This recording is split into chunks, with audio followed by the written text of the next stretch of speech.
Hrvatska je nacistička država i tu nema nikakve dileme. A ja sam podelio Hrvate unutar hrvatskih granica na 3 grupacije i to možemo vrlo lako proveriti.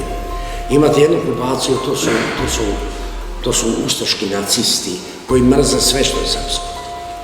Oni će napasti Srbe zbog bilo kog razloga, izmislići razloga. Dovoljno je biti Srbin da vas one napadnu i to su ti nacisti. Imate jednu drugu grupaciju koji sebe nazivaju antifašistima.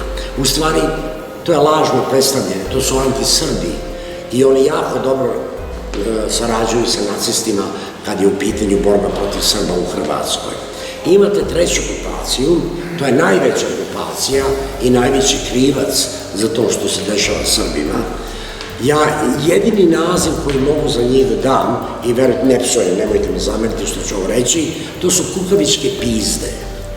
Molim vas da ne editujete ovo, jer ovo nije psovka, ovo je karakterna osobina većine Hrvata unutar hrvatskih granica.